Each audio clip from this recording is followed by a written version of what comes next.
My name is Lila Bennett. I am 30 years old.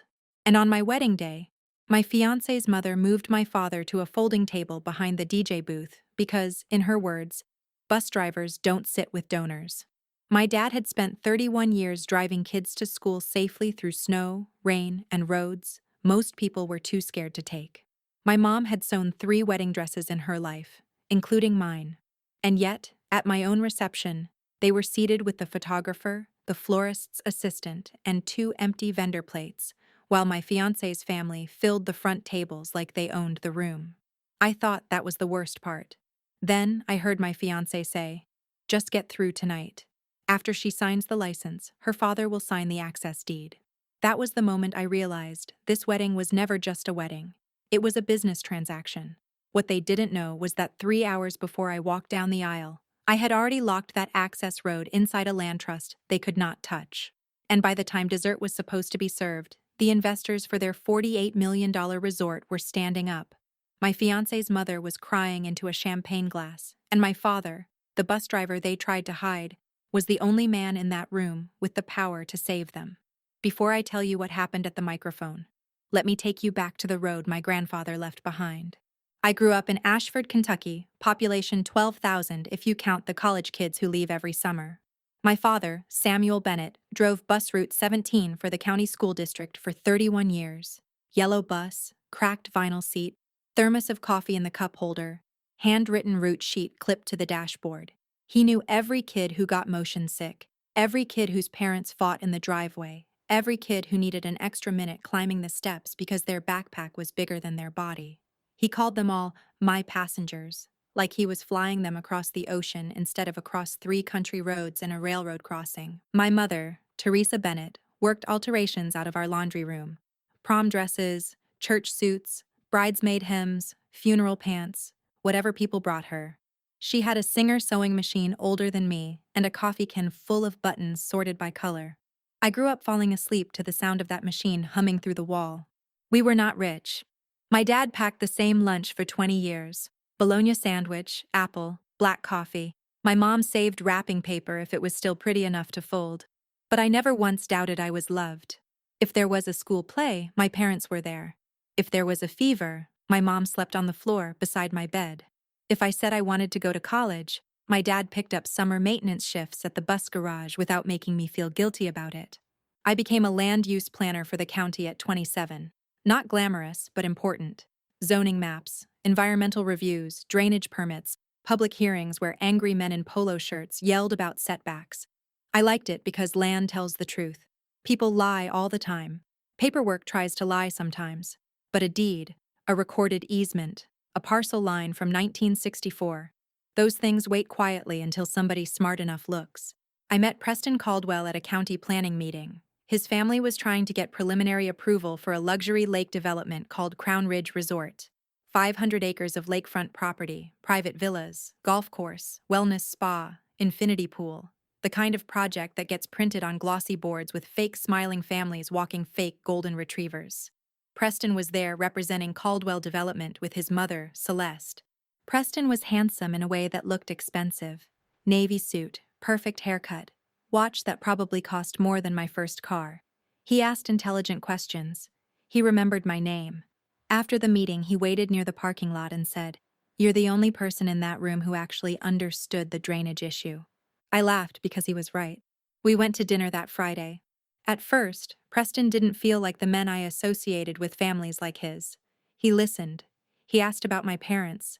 He said bus drivers were the backbone of the school system. He complimented my mom's sewing after seeing a photo of a dress she altered. He even came to my parents' house for dinner and ate meatloaf at our little kitchen table without making one joke about paper napkins or mismatched chairs. My dad liked him. That mattered to me.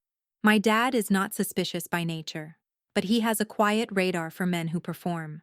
After Preston left that first night, Dad stood at the sink rinsing plates and said, "He looks you in the eye when you talk.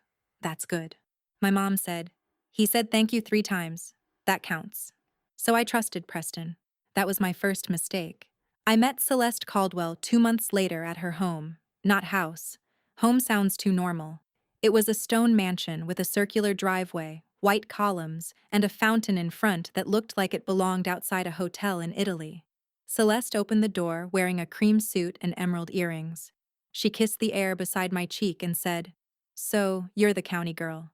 Not Lila, not Preston's girlfriend. The county girl." I smiled because I was nervous. She gave me a tour of the house like I was a reporter there to write a feature. Formal dining room, wine cellar, piano room, sunroom, guest wing. Then we sat on the patio overlooking the lake property that Caldwell Development wanted to turn into Crown Ridge.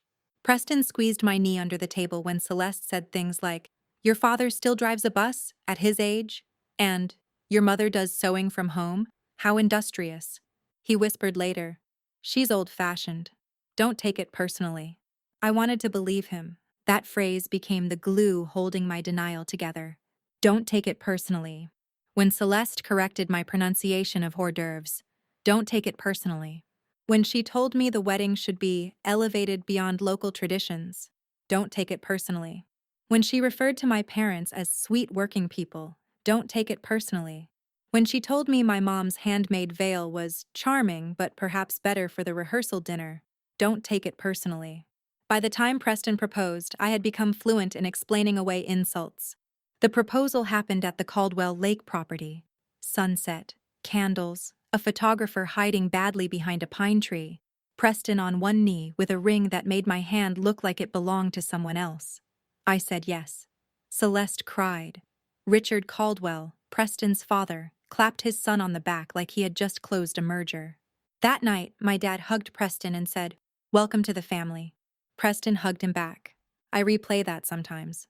Not because I miss Preston, because I wonder when he started lying. Wedding planning began the next week. Celeste took over like a military commander in pearls. Venue, guest list, florist, menu, band, photographer. She said she was helping. Helping looked a lot like erasing. My parents offered to pay for something, anything. My dad had saved $9,000 in a credit union account labeled Lila one day. I didn't know about it until he showed me the statement with a shy little smile like a boy offering flowers. "Not much," he said. "But maybe it covers the cake or music." I cried in the grocery store parking lot after he told me. Celeste accepted the money for family contribution optics, which should have been the second warning siren. She put it toward the catering deposit and then told me, "That was sweet of them. People like to feel included." People like to feel included. My father drove a bus for 31 years and saved $9,000 $5 at a time so his daughter could have a beautiful day. Celeste treated it like a participation trophy. Then came the land. 2 months before the wedding, Dad asked me to come by after work. He was sitting at the kitchen table with an old metal lockbox in front of him, the kind with a tiny key and a handle on top. My mom stood at the sink pretending not to listen. Dad opened the box and pulled out a yellow folder. "Your grandpa left this," he said. Inside were deeds, survey maps, and a faded photograph of my grandfather standing beside a dirt road with a shovel over his shoulder. Bennett Road. I knew the road, sort of. It ran along the back edge of the old Bennett farm, cutting through pine woods toward Lake Mercer. When I was little, Dad would drive it in his pickup and tell me his father cleared it by hand. I thought the land had been sold years ago. Most of it had. But not the road. My grandfather had kept a 14-acre strip that included Bennett Road and the old drainage corridor leading into the lake. It was ugly land to most people. Gravel, trees, slope, runoff ditch, a little wooden bridge over a creek. But legally, it mattered. A lot. Dad slid the deed toward me. "It's in my name now. Your grandpa wanted it protected. I'm putting it in yours." I looked up. "Dad, why?" He rubbed his thumb along the table edge. "Because people with money have been sniffing around it for years. I don't trust them, and you understand land better than I do." My stomach tightened. "Who's been sniffing around?" He hesitated. "Caldwell Development sent a letter last year. Wanted to discuss access improvements." Caldwell Development. Preston's family. I read the letter that night. It was polite, vague, corporate.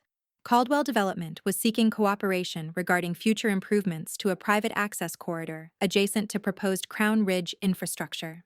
Translation: they needed Bennett Road. I pulled the county maps the next morning, and there it was. Crown Ridge Resort had one major problem.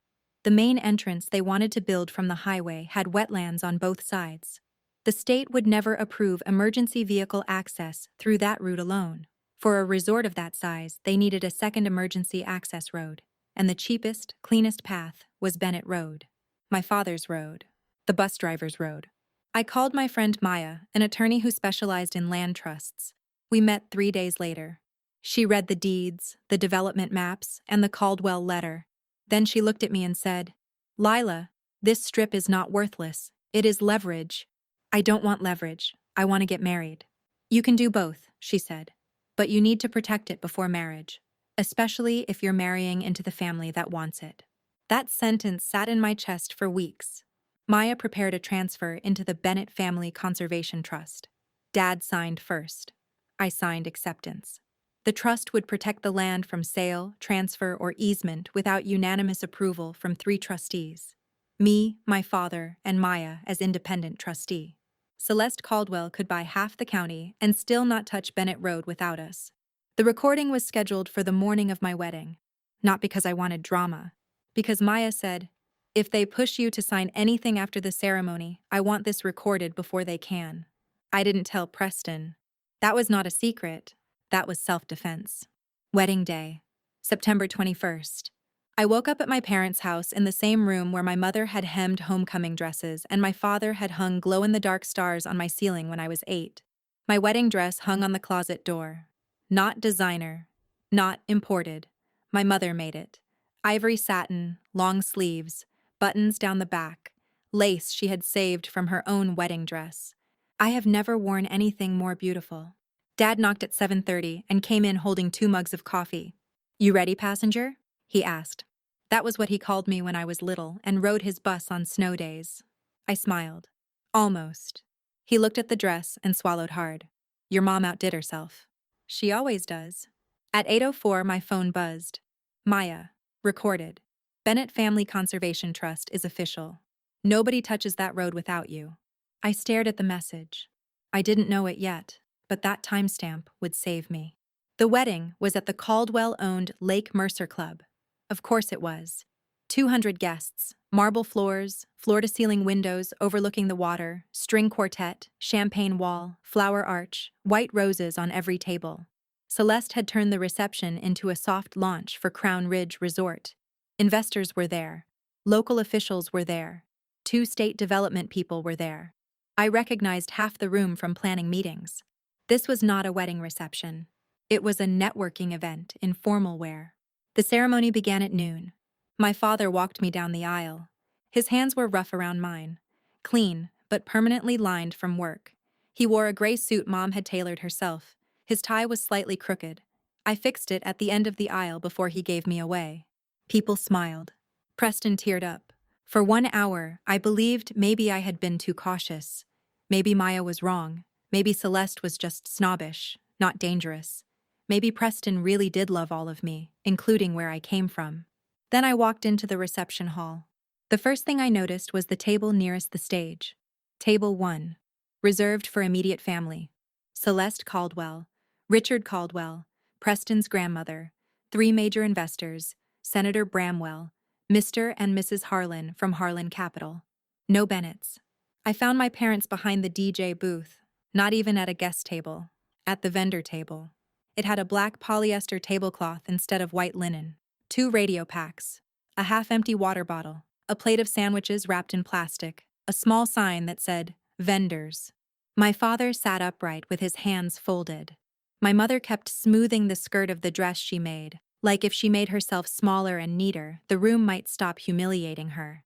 I asked the coordinator, "Why are my parents at the vendor table?" She went pale. Mrs. Caldwell said she cleared it with the groom. With the groom, not with me, with Preston. I found him in the side hallway, laughing with 2 groomsmen. I didn't yell. That's not how my family raised me. I said his name once. He turned and saw my face. What happened? "My parents are at the vendor table." His smile vanished, but not from shock. From inconvenience. "Mom had to adjust seating. Some investors came last minute." "My parents are not vendors." "I know that." "Then why are they sitting under a vendor sign?" He exhaled. "Lila, please don't make this a thing." The phrase landed like a slap. A thing? Today is important. For who? For us.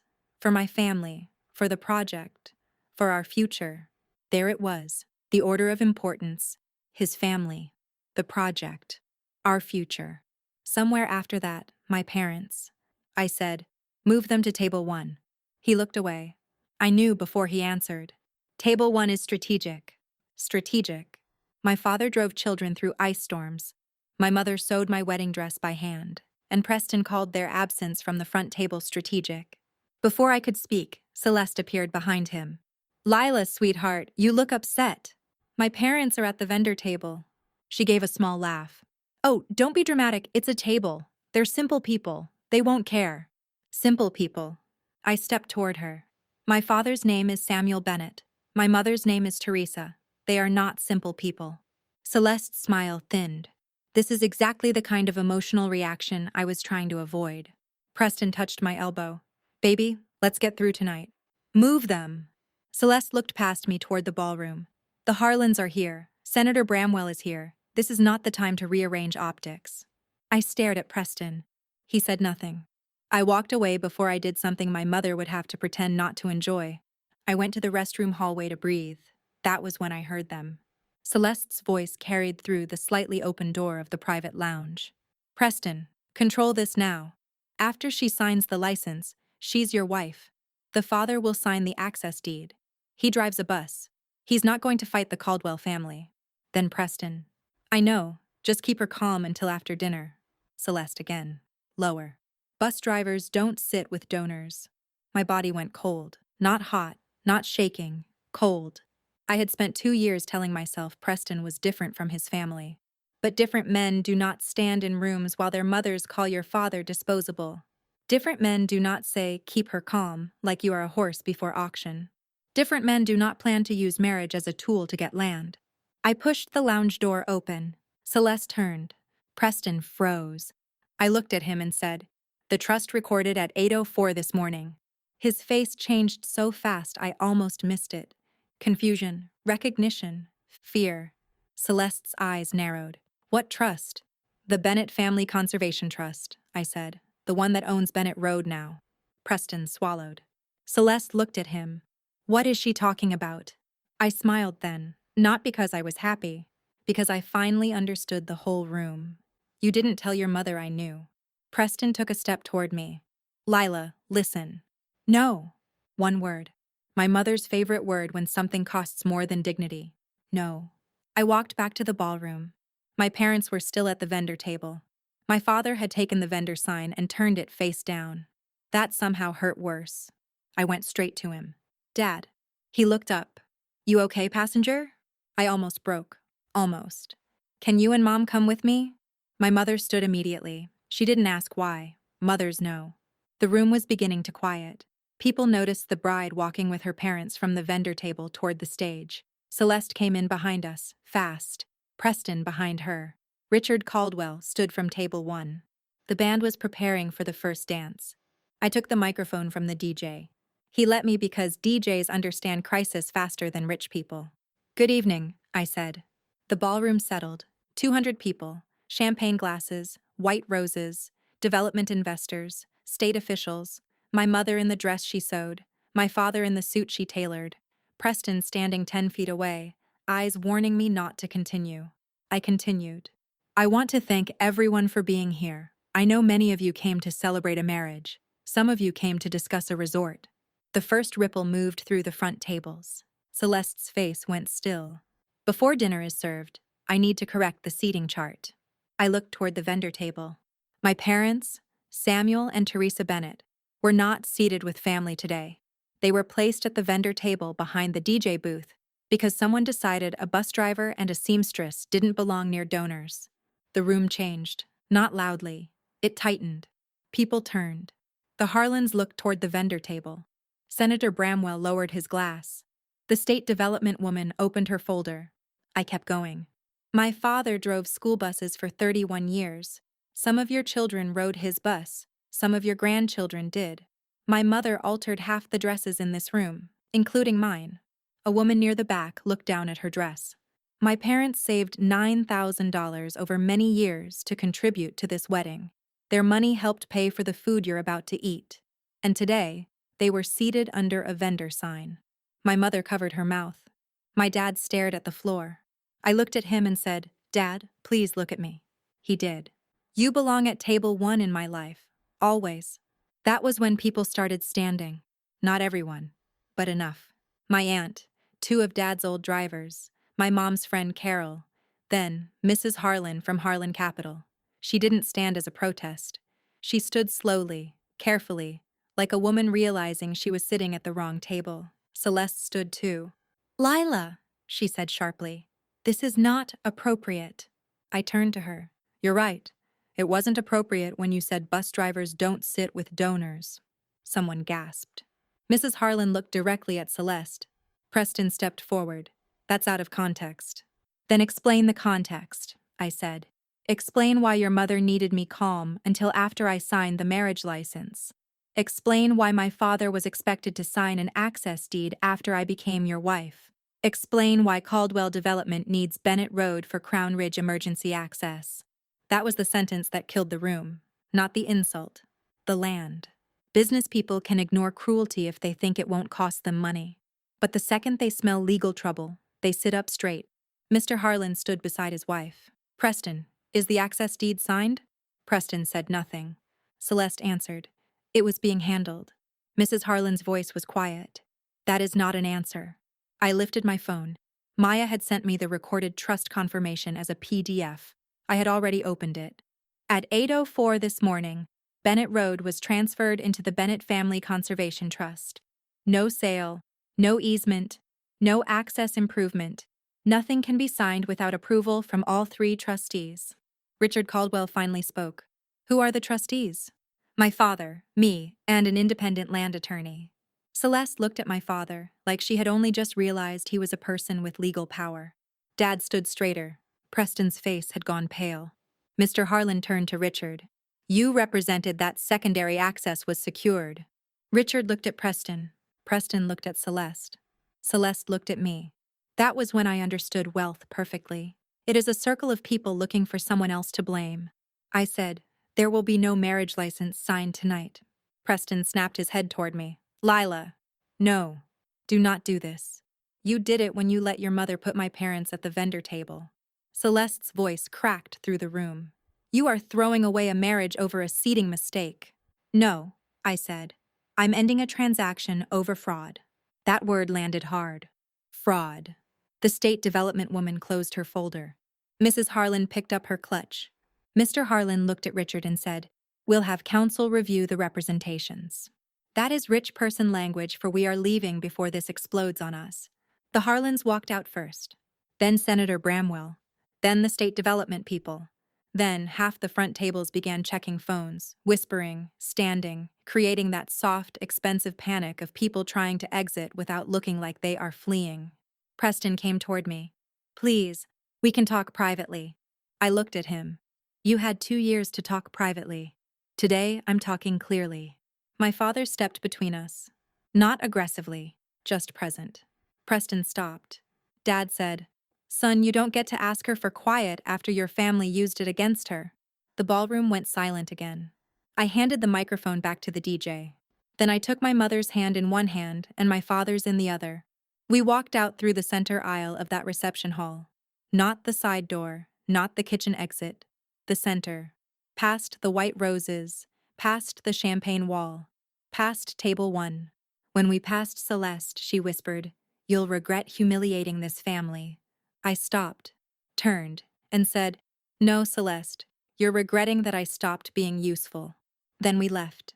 Outside, my mom started crying the second the air hit her face. My dad kept saying, "I'm sorry, baby. I'm so sorry." I took his face in both hands. "Dad, you did nothing wrong." He closed his eyes. For the first time in my life, I saw my father let himself believe that. The fallout started before midnight. Maya called me at 10:43. "Lila, Harlan Capital's counsel just requested documentation on the trust." "Already?" "Already. And I received an email from Caldwell Development's attorney asking whether the trust would consider an emergency access easement." "What did you say?" I said the trustees were unavailable because one of them had just escaped a fraudulent wedding. I laughed for the first time that day. The marriage license was never signed. That mattered. In our state, no signed and filed license meant no marriage. Preston and I had exchanged vows, but legally, we were nothing. By morning, Crown Ridge was in trouble.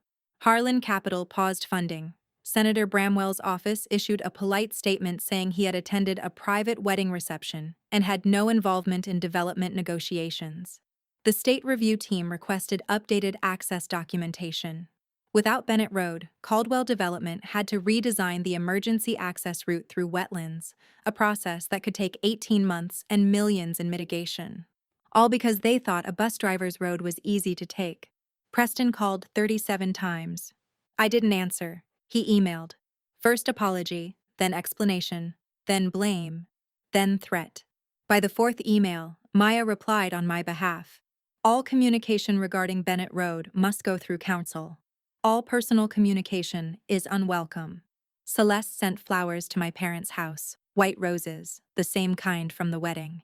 My mother threw them in the trash and said, "Now they're seated properly." That was the first savage thing I had ever heard my mother say. I loved her more for it. 2 weeks later, Richard Caldwell asked for a meeting. Not Celeste, not Preston. Richard. We met in Maya's office. My father came with me. He wore his bus driver jacket even though he was retired by then. I think he did it on purpose. Richard looked smaller without the ballroom around him. "I owe you an apology," he said. Dad didn't answer. Richard continued. "What happened at the wedding was disgraceful. I should have intervened." "You should have," Dad said. Richard nodded. "Crown Ridge still needs access. We're prepared to make a generous offer." There it was. The real reason. I asked, "How generous?" $2 million for an easement. My father blinked. $2 million for the road they thought he was too simple to understand. Maya said, "The trust is conservation-based. Sale is not aligned with its purpose." Richard's jaw tightened.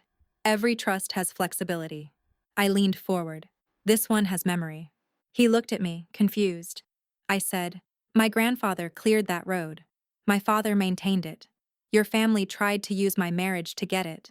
There is no number that makes me forget that." Richard left with nothing. 3 months passed.